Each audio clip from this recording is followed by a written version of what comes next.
Bismillahirrahmanirrahim. Assalamualaikum warahmatullahi wabarakatuh. Innal hamdalillah nahmaduhu wa nasta'inuhu wa nastaghfiruh wa na'udzu billahi min syururi anfusina wa min sayyiati a'malina. May yahdihillahu fala mudhillalah wa may yudlil fala hadiyalah. Asyhadu an la ilaha illallah wahdahu la syarikalah wa asyhadu anna Muhammadan abduhu wa rasuluhu alladzi la nabiyya wa la rasula ba'dah. Allahumma fasholli wa sallim wa 'azzim wa karim wa tarham wa tahannan ala sayyidina wa habibina wa syafi'ina wa qurrati ayunina wa maulana Muhammad wa ala alihi wa ashabihi wa man tabi'ahum bi ihsan ila yaumil qiyamah. Amma ba'du. Subhanaka la ilma lana illa ma 'allamtana innaka antal alimul hakim. Rabbi shrah li sadri wa yassir li amri wahlul 'uqdatam min lisani yafqahu qawli. Al-mukarramun, para sepuh, para pengurus mushola, para jamaah, bapak-bapak semuanya, alhamdulillah pada malam ini kita kumpul bareng di tempat yang insyaallah penuh dengan barokah, di waktu yang juga insyaallah penuh dengan keberkahan ini. Mudah-mudahan kita semuanya senantiasa dalam limpahan curahan nikmat dan karunia dari Allah Subhanahu wa taala. Amin. Ya Allah ya Rabbal alamin. Semua yang saya hormati, bil khusus yang sama-sama kita hormati kesepuhan orang tua kita. Alhamdulillah ada Bapak Syarifuddin, ada Pak Haji Azwar, dan Bapak Sepuh Pak Haji Nasir, semuanya yang hadir di sini tentunya, terkhusus tentu kepada Ketua DKM Mushola Baitur Rahim dan segenap jajaran tentunya. Kita doakan beliau beserta seluruh jajaran pengurus yang terus bersemangat, telaten, sabar dan istiqomah dalam rangka memakmurkan mushola. Allah anugerahkan limpahan keberkahan dalam hidupnya, amin. Juga alhamdulillah bersama kita saya bawa teman namanya Kang Ustadz Kiki Jailani. Ini beliau ini asalnya dari Garut, cuma sudah singgah di sini jadi warga sini karena beliau lagi nganggur, ya sudah saya ajak hitung-hitung silaturahim. Alhamdulillah malam ini kita kembali bisa bertemu dalam rangka melanjutkan pelajaran kita yang sempat tertunda sebulan lebih, yaitu pelajaran Maraqil Ubudiyah. Sebelum kita mulai, seperti biasa kita awali ta'lim ini dengan pembacaan suratul Fatihah. Kita mohon kepada Allah semoga dengan asbab, dengan wasilah, dengan lantaran suratul Fatihah kita semuanya diberikan mudah dan gampang oleh Allah Subhanahu wa taala dalam menghadapi segala urusan, baik urusan dunia terlebih urusan akhirat. Kita juga dianugerahi keturunan anak cucu yang soleh dan solihah, dan kita mohon terus jangan pernah bosanlah berdoa kepada Allah semoga ketika kita mengakhiri peran kehidupan di dunia ini kita kembali menghadap Allah dalam kondisi husnul khatimah. Ala hadhihi niyyah wa kulli niyyatin shalihah wa ila hadratin nabiyil mustafa Muhammad Rasulullah sallallahu alaihi wasallam. Al-Fatihah. A'udzu billahi minasy syaithanir rajim. Bismillahirrahmanirrahim. Alhamdulillahi rabbil alamin arrahmanir rahim maliki yaumiddin. Iyyaka na'budu wa iyyaka nasta'in ihdinas siratal mustaqim. Siratal ladzina an'amta 'alaihim ghairil maghdubi 'alaihim waladdallin. Amin. Pertemuan yang lalu kita sedang membahas tentang adab-adaban berwudu. Nah, tahapannya kita diarahkan atau diberikan nasihat melalui kitab ini bahwa pada saat kita habis melakukan istinja, maka kita dianjurkan untuk bersiwak. Itu kalau tidak keliru itu. Jadi saya nggak mau baca ulang nggak.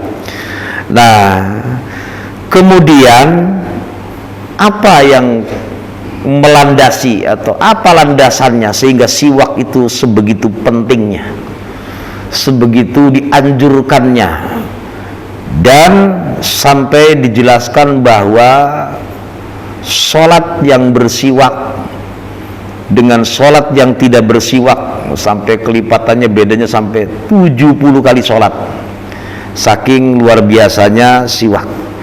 Ada hadis Rasulullah Muhammad sallallahu alaihi wasallam. Nah, ini di kitabnya Kang Ustadz Faisal ya, siapa namanya? Fauzi Faisal.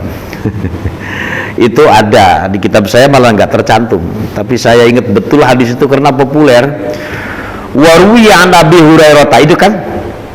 Waruya an Abi Hurairah radhiyallahu anhu qala Rasulullah sallallahu alaihi wasallam.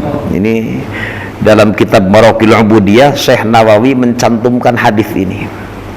Kata Rasulullah, laula an asyqa ala ummati la amartuhum bisiwaki fi kulli sholatin. Betul adli. Kalaulah aku tidak akan memberatkan umatku, maka akan aku perintahkan kepada mereka untuk bersiwak dalam setiap sholat. Ini kebijaksanaan Nabi kita ya, Rasulullah Muhammad SAW. Beliau nggak mau umatnya ini berat. Jadi sampai beliau bersabda, kalau umatku nggak akan berat nanti itu sebenarnya saya itu ya mau memerintahkan agar bersiwak pada saat mau sholat. Makanya guru-guru kita itu ya telaten. Dulu guru-guru dulu yang sudah pada nggak ada, orang tua dulu, sekarang mah nggak tahu lah. Ada semusola umpamanya orang 500 atau masjid 1000 yang bersiwak, yang nggak tahu berapa orang doang. Makanya siwak itu termasuk sunnah yang sudah dilupakan, sudah mulai dilupakan, nggak dipakai, padahal luar biasa. Karena mungkin ada beranggapan ya saya sudah cukup sikat gigi. Boleh sikat gigi asal niatnya niat bersih-bersih, ya dihukumi sunnah, tapi tidak bisa menggantikan posisi bersiwak dengan kayu siwak, dengan kayu arok. Tetap itu juga utama, sebab ada manfaat dan fadilahnya. Bahkan di riwayat yang lain, wa anhu sallallahu alaihi wasallam umirtu bisiwaki hatta khasyitu ayyuktaba alayya. Ini riwayat yang berbeda. Kalau di atas tuh riwayat Imam Bukhari kalau nggak salah. Kata Rasulullah, aku diperintahkan untuk bersiwak sehingga aku merasa khawatir kalau siwak ini diwajibkan atasku. Ya, jadi kalau sampai umat Nabi Muhammad apalagi ya sampai diwajibkan, ya Allah, berarti kan kalau nggak melakukan siwak dosa. Nah, kita ini ya mudah-mudahan yang masih telaten bersiwak ya dilanjutkan. Wong nyatanya setiap teman, sahabat, saudara, tetangga yang habis umroh tuh ya rata-rata pada pulang bawa siwak, dan kita dikasih atau kita minta sampai di rumah taruh di laci atau di atas lemari sampai buluk nggak dipakai. Nah, lanjut. Qalal musannifu wa syarihuhu rahimahumallah wa nafa'ana bihima wa bi'ulumihima fid dharaini amin. Kita lanjutkan. Itu dasar-dasar landasan hukum tentang keutamaan bersiwak tadi. Sekarang kita lanjutkan tahapannya. Summa indal faraghi minas siwaki, itu ya Kang Fauzia. Betul Kang Fauzia. Adli bener itu. Summa indal faraghi, kemudian setelah kita rampung minas siwaki, dari bersiwak, ini makna langsung murad lah. Pada saat kita sudah selesai bersiwak, kemudian ijlis lil wudu'i. Ini kalau bahasa matan kalimatnya summa jlis lil wudu'i. Itu bahasa matan. Redaksi Bidayatil Hidayah oleh Syekh Nawawi disarahi setelah siwak kemudian duduk. Jadi duduk. Untuk apa duduk? Lil wudu'i, karena untuk melakukan wudu. Jangan bayangin sekarang, setelan kita sekarang memang setelan nggak bisa duduk, tapi di beberapa tempat ada masjid yang tempat wudunya ada duduknya. Pernah lihat? Pernah, mungkin pernah. Di kita mah jangan dadak bikin tempat duduk, nggak usah, malah repot. Udah biasa saja, udah begitu. Jangan terus dibikin tempat duduk supaya nggak usah, malah nambah anggaran nggak karu-karuan malah. Sudah biasa saja. Yang ini sudah benar lah. Nah, ini bayangin zaman dulu, ini bukan zaman sekarang. Dulu kita, orang tua kita tuh yang soalnya dibalong, Pak, di kolah. Nggak ada keran zaman dulu mah, duduk. Ya nggak mungkin berdiri kan, duduk di atas balong.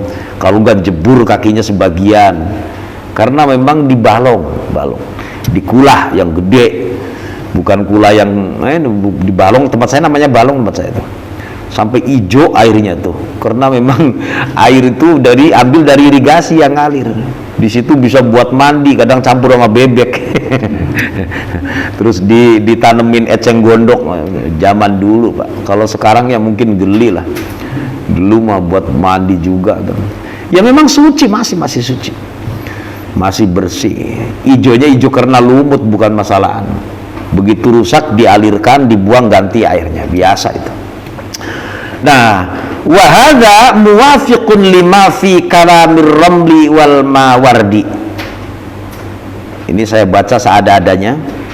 Siwak terus kemudian duduk, ini cocok dengan pangandikane kalamnya Imam Ramli dan Imam Mawardi. Min anna mahallahu qabla ghaslil kaffaini, karena memang tempatnya siwak tadi, jadi bersiwak tadi, tempatnya, jadi posisi kita bersiwak itu waktunya itu sebelum membasuh dua telapak tangan. Jadi setelah keluar dari kamar kecil lah, anggaplah istinja, terus kita bersiwak, ya, terus duduk untuk wudu.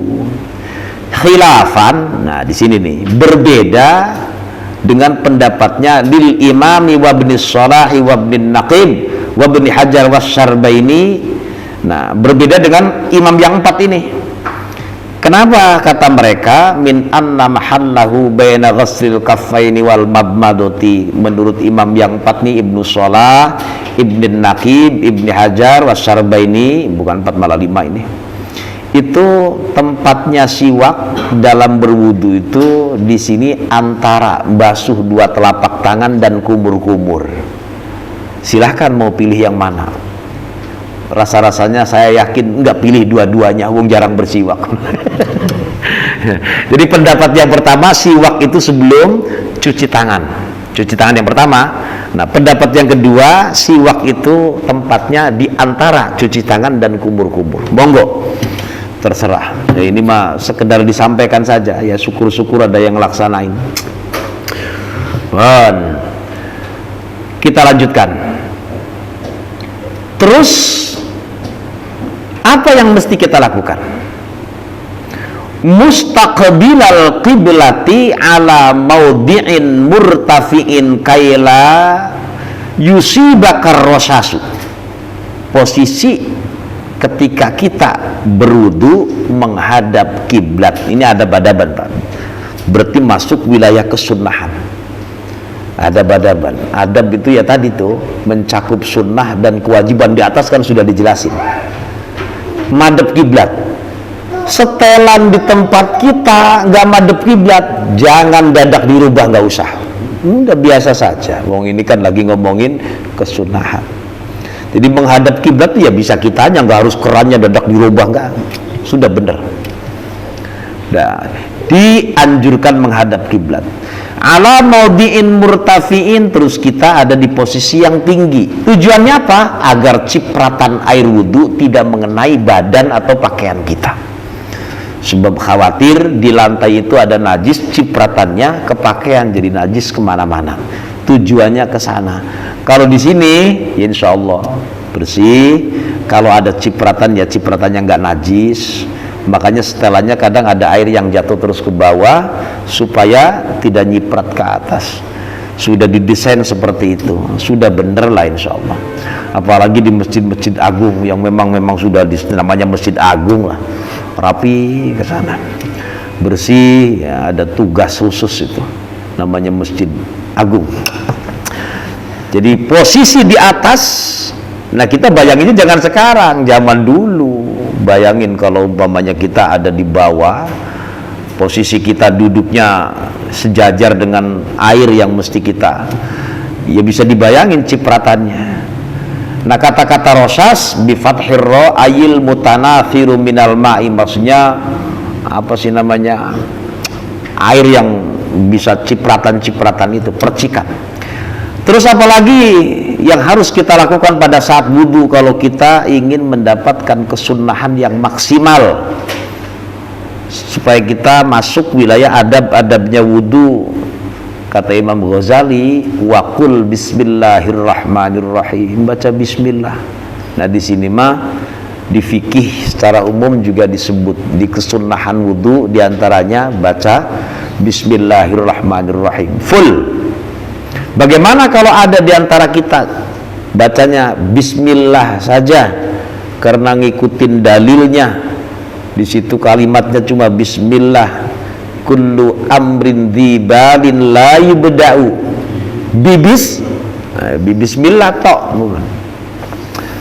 Nah sekarang dikatakan, kata Syekh Nawawi, fa in qulta bismillah kafa, apabila di antara kita nih, fa in qulta maka lamun ngucap sapa sira bismillah ing lafad bismillah tok, umpama di antara kita bacanya bismillah saja, kafa, cukup,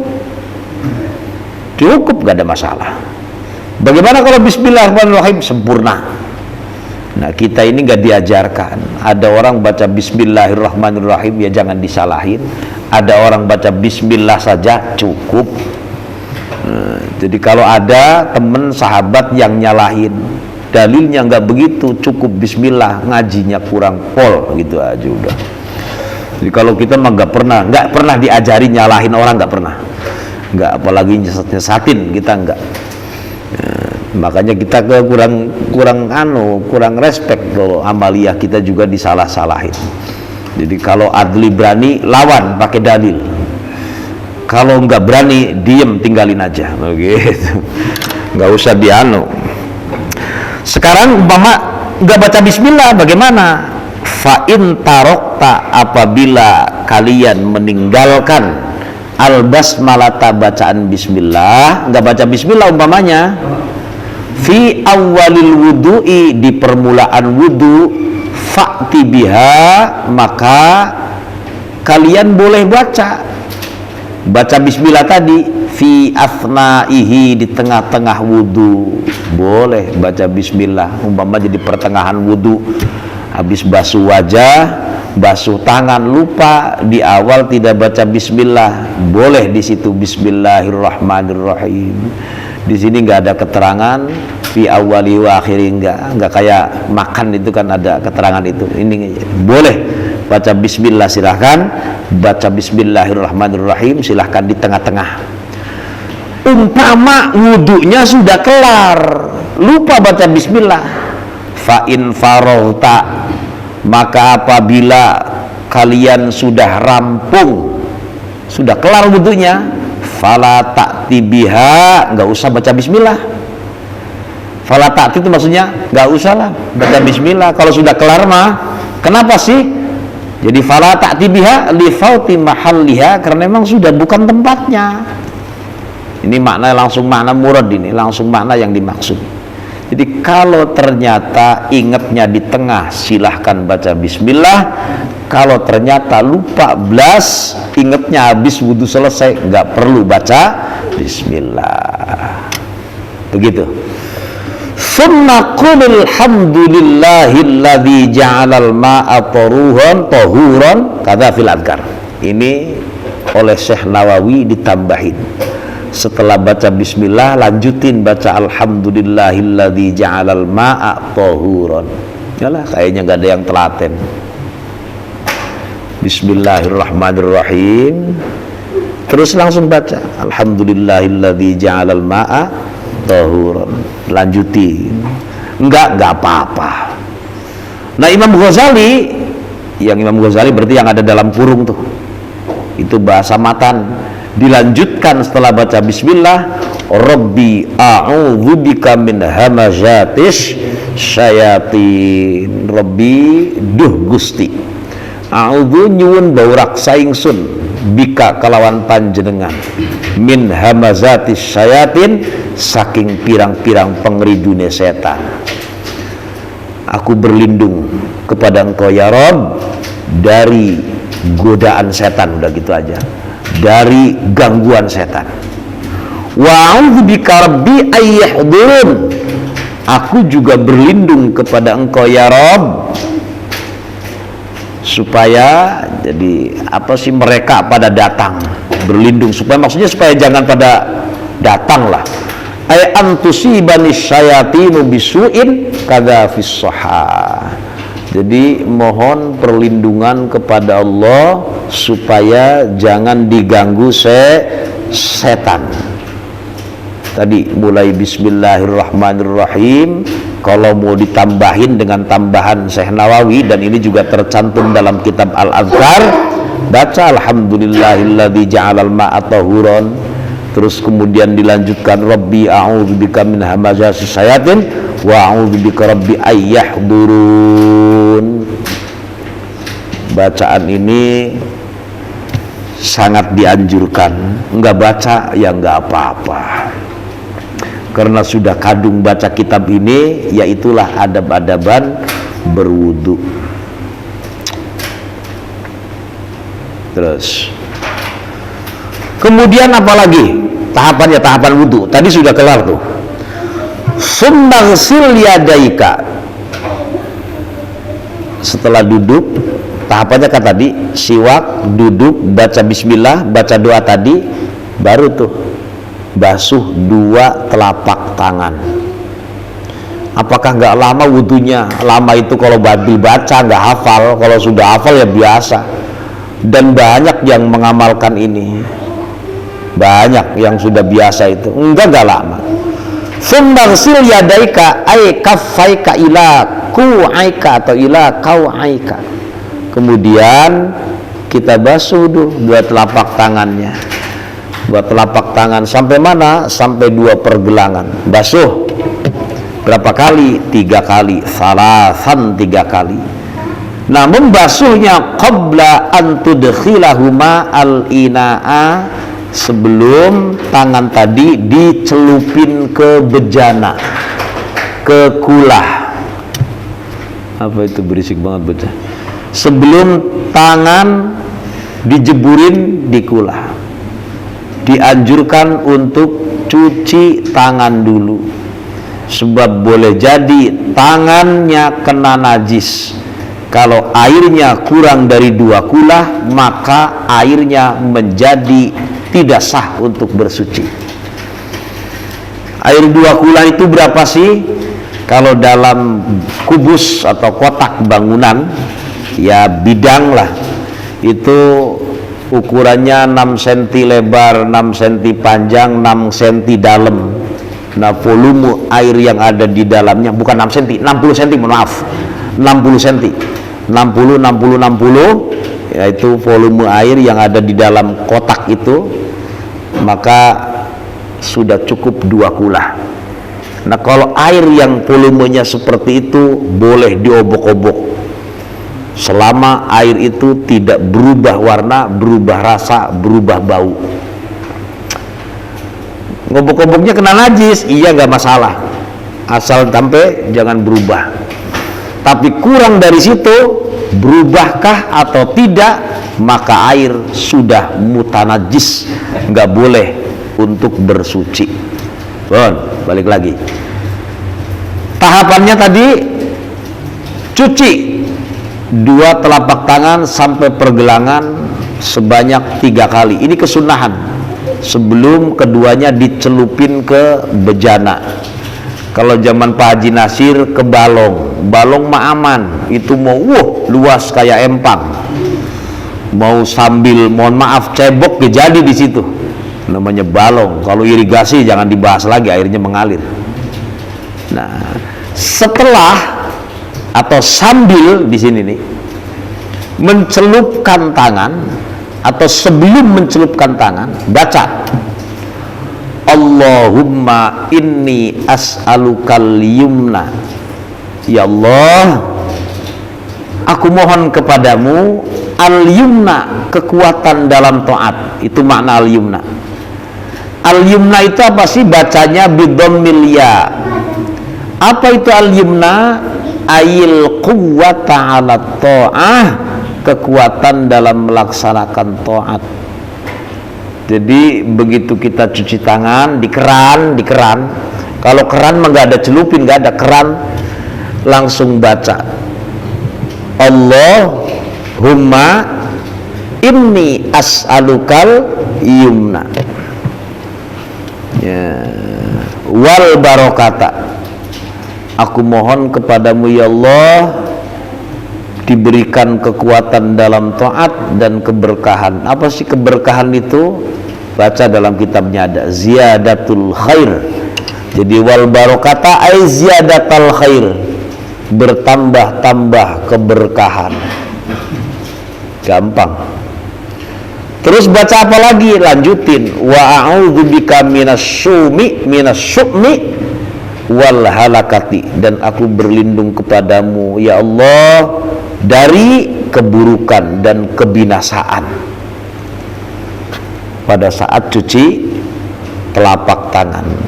Allahumma inni as'alukal yumna wal barakah wa a'udzubika minasyumi wal halakah. Kata-kata halakah bacanya bi fathi hrufihi, halakata. Oh, jadi patah semua, halaka, patah. Kenapa dibaca ti di sini? Yaitu ataf kepada syukmi. Terus apa lagi? Alqul mislama nukira anir ramli. Ini banyak pilihan Pak.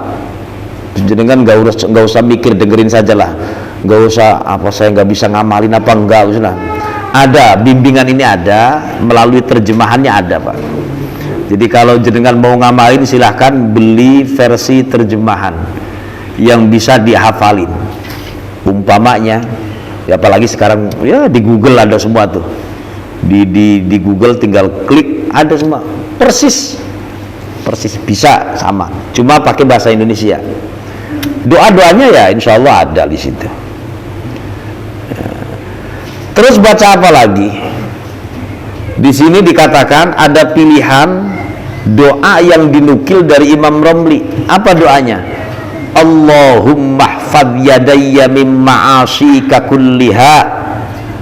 Kalimatnya Allahumma hfadz, ya Allah jagalah engkau terhadap kedua tanganku dari perbuatan dosa maksiat kepada dirimu semuanya. Ini ya Allah jagalah kedua tanganku dari berbuat dosa kepadamu, dah gitu aja. Itu maknanya pada saat membasuh dua telapak tangan. Bukan ini, bukan dua telapak tangan yang ini. Sambil baca begitu. Saya nggak bisa baca, tapi saya terlintas di hati. Monggo. Sebab nanti dikumur-kumur sambil baca juga repot kan. Bisa setelahnya atau bisa sebelumnya. Sebelum kumur-kumur doa, sebelum cuci tangan doa, nggak ada masalah. Dan ini sebelum cuci tangan atau sambil cuci tangan, Allahumma fajadayya min ma'asika kulliha. Itu pilihan yang boleh kita baca. Kalau Imam Ghazali mengarahkan Allahumma inni a'udzubika, atau Allahumma inni as'alukal yumna wal barakata wa a'udzubika minasyu'mi wal harakah. Itu Imam Ghazali.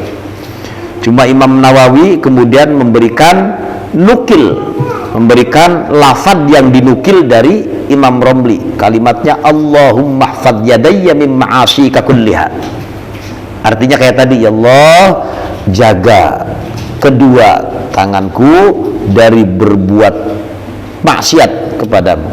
Nah, setelah niat, bukan setelah niat, setelah doa pada saat cuci tangan, baru itu kemudian summanwi raf'al hadathi. Nah, ini iskal buat yang baru baca, ini akan kedengaran rancu, sebab di sini kalimatnya summanwi, kemudian engkau niat raf'al hadasi, menghilangkan hadas, awistibahatas sholati, atau niat diperbolehkannya sholat. Padahal selama ini kita belajar wudhu, tempat niat wudhu ketika basuh wajah, sebagian organ wajah, nyentuhnya di situ mulainya niat. Tapi kok di sini baru telapak tangan sudah niat,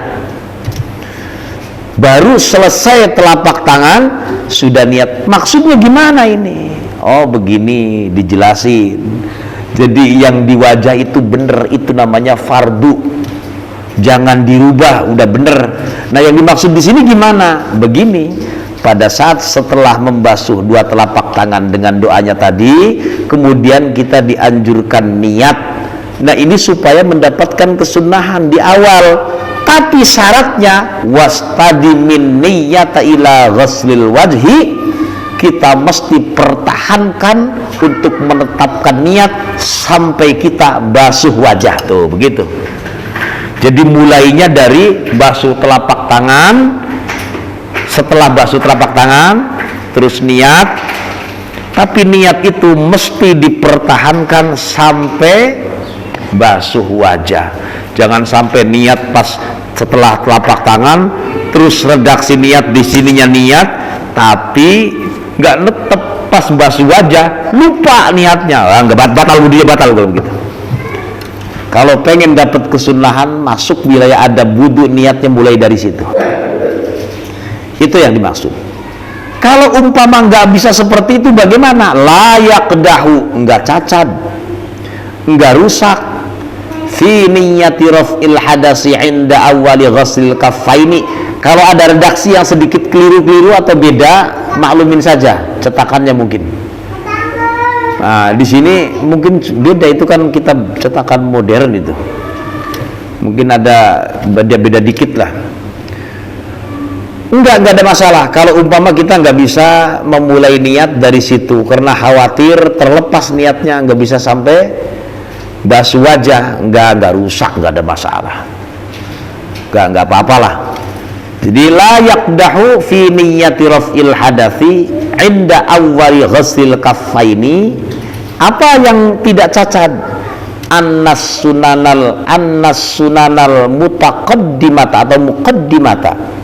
Karena sesungguhnya kesunahan yang mendahului, saya ulangi, kesunahan yang mendahului baca bismillah, terus doa tadi, terus basuh telapak tangan, kan di situ yang mendahului. La tarfa'ul hadasa, yang model begitu mah nggak bisa ngilangin hadas, enggak. Yang bisa ngilangin hadas itu yang mulai dari wajah plus niat, itu yang bisa, karena itu bagian dari fardu. Kenapa tadi dianjurkan dari awal? Agar keterkaitan kesunahan masuk sampai akhir itu masuk di wudhu, maksudnya begitu tuh, supaya saling terkait. Kalau ternyata nggak bisa niat dari awal, nggak ada masalah. Ini kayaknya ngelamun, paham nggak sih Pak? Paham tapi kan ya. Ini saya nggak ada yang dilewat redaksinya nih, saya rinci atu-atu. Sebab wudhu tiap hari, maksud saya kalau ada yang mau telaten ngikutin, alhamdulillah banget. Imam Ghazali, Hujjatul Islam, Syekh Nawawi, Sayyidu Ulama'il Hijaz. Nah kalau saya nggak ragu-ragu, yakin ini saya, mantep, cuma nggak bisa ngelakuin, maksud begitu. Li'anna sunana fi kulli ibadatin, karena sesungguhnya kesunahan dalam setiap ibadah tandariju fi niyyatiha ala sabilit tabaiyah, itu masuk. Jadi kesunahan-kesunahan dalam ibadah itu masuk pada niat ibadah yang kemudian ini satu dengan yang lain ala sabilit tabaiyah, saling terkait, udah gitu aja. Fa makna niyati raf'il hadasi, sekarang pengen tahu apa sih makna niat menghilangkan hadas itu, maksudnya apa sih? Kita sering niat nawaitu raf'al hadasil asghari atau nawaitul wudu'a lillahi ta'ala, ada itu lagi nawaitu raf'al hadasil asghari listibahatis sholah, banyak macamnya redaksi niat. Apa yang dimaksud raf'il hadas? Qasdu raf'ihi, maksudnya tuh menyengaja menghilangkan hadas bimajmu'i a'malil wudu'i, dengan seluruh amalan wudu. Artinya kalau itu kesunahan dijalankan semua, hadas yang ada dalam organ tubuh kita lepas. Kalau yang fardunya ya itu tadi, mulai dari wajah, 2 tangan sampai siku, terus sebagian sirah, terus kaki, sedikit banget itu artinya. Terus niat yang berbarengan dengan wajah. Nah, kalau keseluruhannya, maka hadas semua unsur yang ada dalam tubuh kita itu hilang hadasnya. Wa huwa rafi'un qasdu raf'i, menyengaja menghilangkan itu apa? Wa huwa rafi'un, ya memang mengangkat hadas bila syakin, dengan tanpa secuil pun ada keraguan. Keterangan ini fi hasyiatil iqna', jadi kada keterangan yang tadi itu tuh tercantum dalam kitab Hasyiah Iqna'. Sareh ning kados menika kita lanjutkan. La yambaghi, wala yambaghi enggak pantas, wala yambaghi enggak layak, maksudnya la yajuzu enggak boleh, anta zuba boleh, anta ziba silahkan bacanya, dan tidak boleh anta zuba hilang niyatuka, niatmu. Awas jangan sampai lepas niat. Ay antaghiba anka zikron. Jadi kalau kita umpamanya sanggup melangsungkan niat dari sejak membasuh 2 telapak tangan, hati-hati jangan sampai lepas tuh niat. Sebab kalau lepas niatnya belum sampai ke organ wajah, fardu ini bagian dari wajah, fala yasihhu wudu'uka, fala yasihhu wudu'uka, tidak sah wudunya. Saya ulangi, wala yambaghi anta zuba, redaksi matan, niyatuka qabla ghuslil wajhi, itu bahasa matan. Jangan sampai niat putus alias hilang niat wudu nih sebelum sampai kita basuh bagian dari wajah, niatnya lepas, nggak sah wudunya. Kalau sulit mempertahankan niat karena mungkin ada teman ngajakin ngobrol, kan bisa saja kita lagi wudu, pas niat, habis niat tanya, diajakin ngobrol, ininya ngawur, lepas niat, terus basuh wajah, la yasihhu wuduka. Kalau nggak bisa begitu, sudah biasa saja, pas basuh wajah baru niat, tetap kesunahan yang lain masih didapat. Jangan sampai dimulai dari situ nggak bisa mempertahankan sampai basuh wajah, batal wudunya. Paham ya Pak? Summa khudh ghurfatan lifika, ini kesunahan lagi. Summa khudh, maka kemudian ambillah olehmu ghurfatan, satu ciduk, lifika, untuk dikumur-kumur, maksudnya lifika itu untuk mulutmu.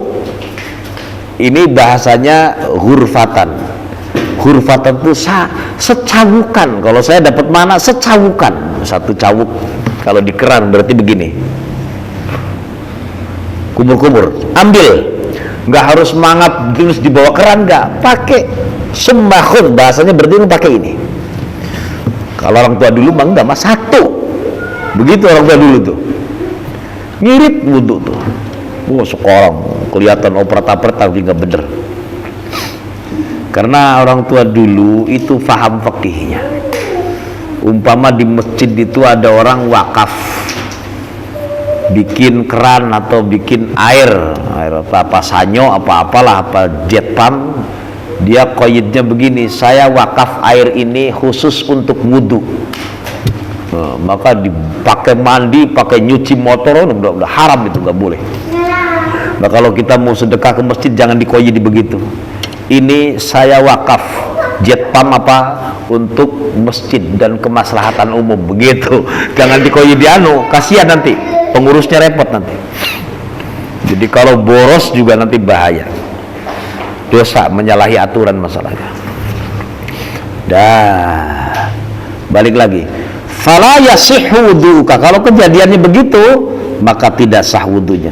Kemudian ambil satu cawuk untuk mulutmu, mohon maaf, livika kanggo cangkem siro, berarti kan mulut. Supaya apa? Maksudnya gunakan untuk apa? Watamadmad, kumur-kumur biha, dengan satu cawukan tadi, satu cidukan tadi. Bukan, jangan bayangin gayung ya, anggaplah tangan, pokoknya apa saja, yang penting satu ciduk untuk kumur-kumur. Kumur-kumurnya sunnahnya berapa kali? Salasan, 3 kali. 3 kali kumur-kumur. Wabaligh fi raddil ma'i, lan banget-bangetaken sapa sira fi raddil ma'i, ing dalem bulan baleni. Fi raddil ma'i itu maksudnya ing dalem nendang banyu. Di sini raddil ma'i itu maksudnya apa ya? Bahasa Indonesia apa tuh? Wabaligh, baligh itu asal maknanya banget-bangetaken. Jadi mengeras-ngeraskan. Awas, begitu begini prakteknya. Masuk air, diputar di sini sampai kelak-kelakan supaya kotoran keluar.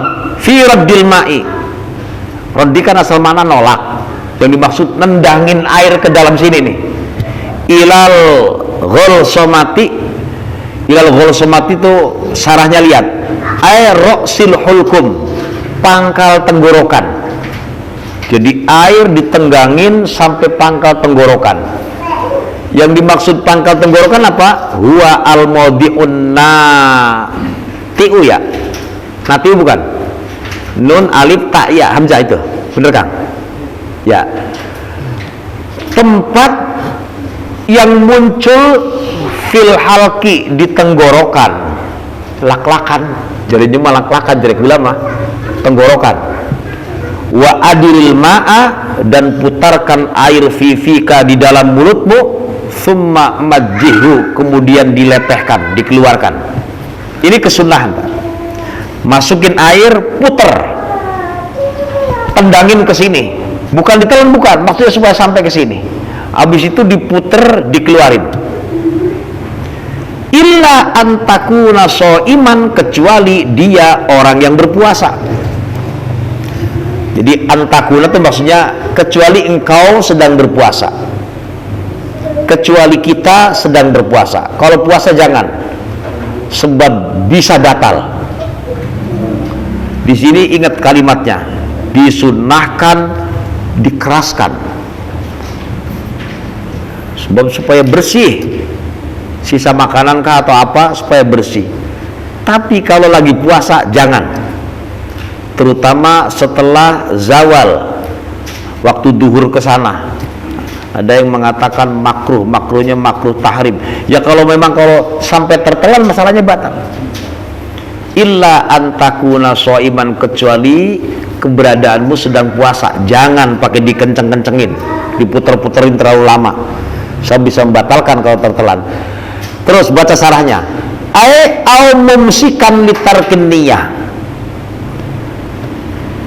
kalau melihat mana, atau orang yang menjaga karena meninggalkan niat. Ini sulit dipahami. Tapi kalau kita coba ditelusuri lafadznya, maka akan muncul paham begini. Ada orang puasa malamnya lupa niat, puasanya sah nggak? Puasanya sah nggak? Enggak sah. Bulan puasa, bulan Ramadan kan wajib dimalamkan nih, wajib niatnya lupa, dia lupa niat, sebab ingat niat sedang adzan waktu sudah masuk fajar, nggak sah. Tapi puasanya tetap harus. Ini repotnya kalau nggak niat begitu, dia tetap harus puasa, puasanya sah nggak sah, dia tetap harus puasa, tapi puasanya tidak sah, wajib qada. Nah, di sini menjelaskan di sini, termasuk orang yang meninggalkan niat di malam hari, maka kalau wudhu di siang hari dia harus hati-hati, nggak boleh diputar-putar, maksudnya gitu. Makanya niat penting itu, penting, sebab tetap harus menjalankan puasa itu tadi, padahal puasanya tidak wajib qada nanti. Nah, dengan demikian praktek wudunya fatar fuku, maka harus lentur, harus pelan-pelan. Kenapa sih? Li khawfil iftar, karena khawatir atau takut batal puasanya. Udah sampai segitu dulu. Nanti ada doa pada saat kita kumur-kumur. Mudah-mudahan manfaat.